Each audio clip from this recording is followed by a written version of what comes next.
आप सभी को प्रणाम। वंदे मातरम। आज का जो विषय है वो है भारतीय जनता पार्टी की बढ़ती लोकप्रियता। 2024 में लोकसभा चुनाव के बाद भारतीय जनता पार्टी और एनडीए जो गठबंधन था उसकी लोकप्रियता में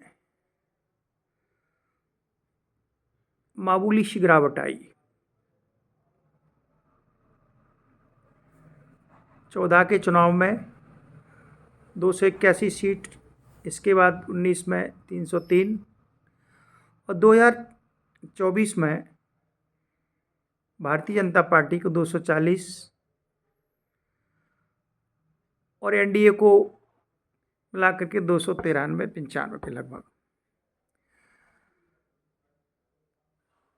लेकिन उस समय ऐसा प्रतीत होने लगा था कि तीसरा भारतीय जनता पार्टी का जो चुनाव है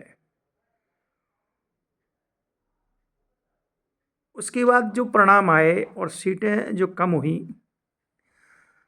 तो एक ऐसा एक वातावरण बन गया था, ऐसा लगने लगा था कि भारतीय जनता पार्टी और मोदी जी की लोकप्रियता में कुछ गिरावट आ रही है। लोगों को लगने लगा और बात भी कुछ ऐसा महसूस हो रही थी कि 14 के चुनाव के बाद, 19 के बाद 24 का जो चुनाव हुआ उसमें हल्की सी गिरावट भारतीय जनता पार्टी और एनडीए की और कांग्रेस और इंडिया गठबंधन की मामूली सी बढ़त। तो ऐसा लोगों को कुछ लगने लगा था। लेकिन मित्रों, साथियों, जो राजनीतिक जानकार हैं अथवा जो राजनीति में रुचि रखते हैं उनको समझ लेना चाहिए कि भारतीय जनता पार्टी और एनडीए के ग्राफ में कोई कमी नहीं आई है। लगातार भाजपा का ग्राफ बढ़ रहा है। 2024 के बाद, लोकसभा चुनाव के बाद देश में अनेक चुनाव हुए। हरियाणा का चुनाव हुआ, महाराष्ट्र का चुनाव हुआ। तो इन चुनावों में भारतीय जनता पार्टी ने हरियाणा में अपनी सरकार बनाई। जम्मू कश्मीर में भी भारतीय जनता पार्टी का वोट प्रतिशत बहुत अच्छा रहा। जम्मू रीजन में भारतीय जनता पार्टी ने लीड ली, बहुत अच्छा प्रदर्शन रहा।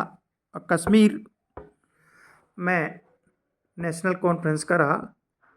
अंततः भारतीय जनता पार्टी का प्रदर्शन और वोट प्रतिशत जम्मू कश्मीर में शानदार रहा। और महाराष्ट्र में भी भारतीय जनता पार्टी एनडीए की सरकार बनी। इसके बाद हिमाचल में जो चुनाव हुआ, निकाय चुनाव, उसमें भारतीय जनता पार्टी ने शानदार जीत की। मैं बात कर रहा हूँ 2024 की। हम 23 में बात करें तो 23 में भी भारतीय जनता पार्टी ने मध्य प्रदेश, छत्तीसगढ़, राजस्थान में सरकार बनाई।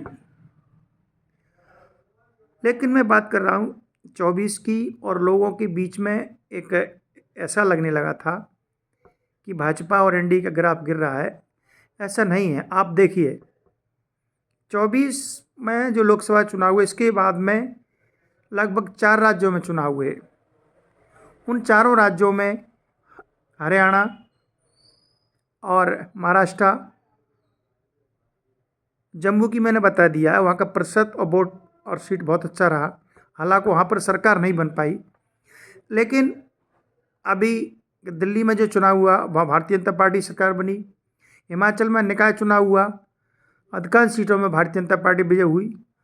और इससे पहले छत्तीसगढ़ में भी निकाय चुनाव में भारतीय जनता पार्टी ने शानदार जीत प्राप्त की। और अभी 2 दिन पहले, 1 दिन पहले गुजरात के निकाय चुनाव के परिणाम आए हैं। भारतीय जनता पार्टी ने बड़ी शानदार और बेहतर जीत व्यक्त की है निगमों में, महानगर पालिकाओं में, नगर परिषद में।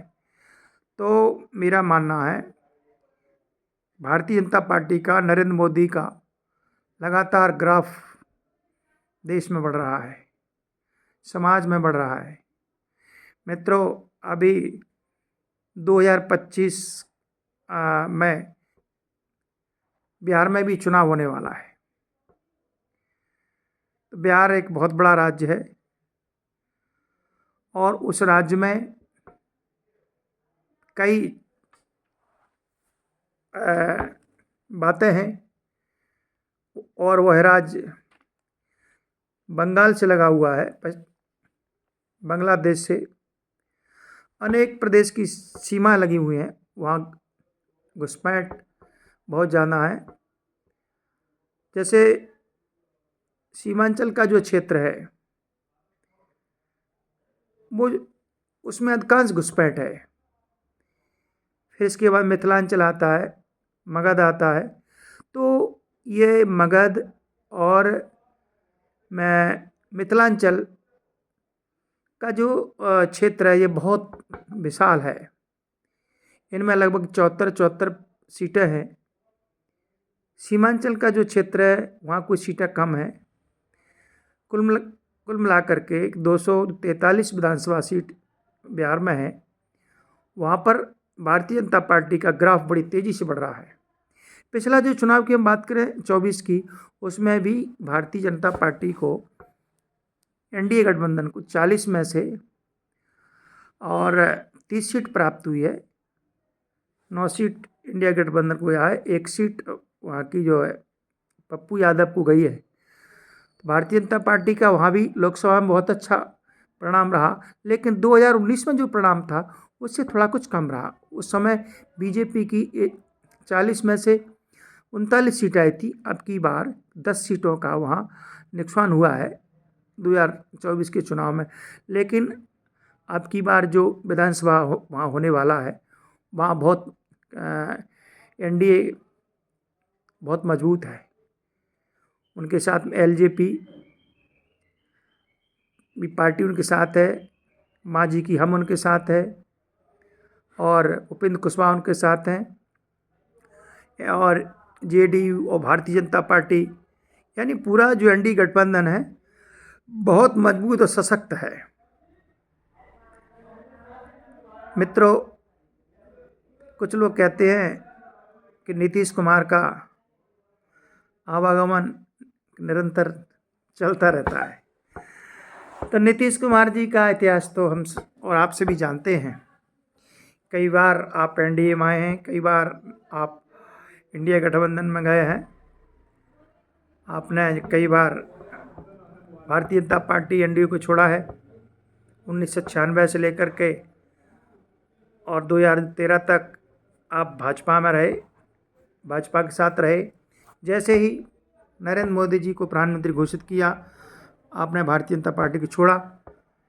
इसके बाद आप आरजेडी के साथ गए, वहाँ सरकार बनाई, फिर दोबारा आप फिर बीजेपी में आए, फिर सरकार बनी, फिर आप राष्ट्रीय जनता दल में गए, फिर सरकार बनी।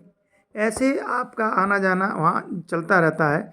लेकिन भारतीय जनता पार्टी को मुझे लगता है अब इससे कोई फ़र्क पड़ने वाला नहीं है। भाई एनडीए बहुत मजबूत है, लेकिन नीतीश कुमार भी अब पूरी तरह से भारतीय जनता पार्टी के साथ देंगे, एनडीए के साथ देंगे, क्योंकि उन्होंने सब तरह देख लिया है, कुछ हासिल होने वाला नहीं है। और भारतीय जनता पार्टी एक राष्ट्रवादी दल है, और नीतीश कुमार को, एलजेपी, हमको और सभी जो राष्ट्रवादी विचार दल हैं उनको मिलकर के महाराष्ट्र का चुनाव लड़ना चाहिए। अच्छा परिणाम आएगा, क्योंकि इस समय भारतीय जनता पार्टी और नरेंद्र मोदी की जो लोकप्रियता है अन्य दलों से, अन्य पार्टियों से, विचारधाराओं से बहुत मजबूत और सशक्त है। क्योंकि बिहार में इंडिया गठबंधन बहुत कमज़ोर है, उसकी लोकप्रियता कमज़ोर है, उसका वोट प्रतिशत भी कमज़ोर है। वहाँ कांग्रेस और आरजेडी, सीपीएम, सीपीआई इत्यादि जो दल हैं वो आपस में एक दूसरे का विरोध कर रहे हैं। अगर वो गठबंधन में भी आते हैं तो भारतीय जनता पार्टी का गठबंधन बहुत मजबूत है, बहुत शानदार है, बहुत वजनदार है और 2025 के चुनाव में भारतीय जनता पार्टी की और एनडीए की वहाँ पर बहुत मजबूत और सशक्त सरकार बनेगी। तो मैं यही कहना चाह रहा था कि भारतीय जनता पार्टी के ग्राफ में, भारतीय जनता पार्टी की लोकप्रियता में किसी प्रकार का कोई गिरावट, कोई नकारात्मकता नहीं है। जय हिंद, जय भारत।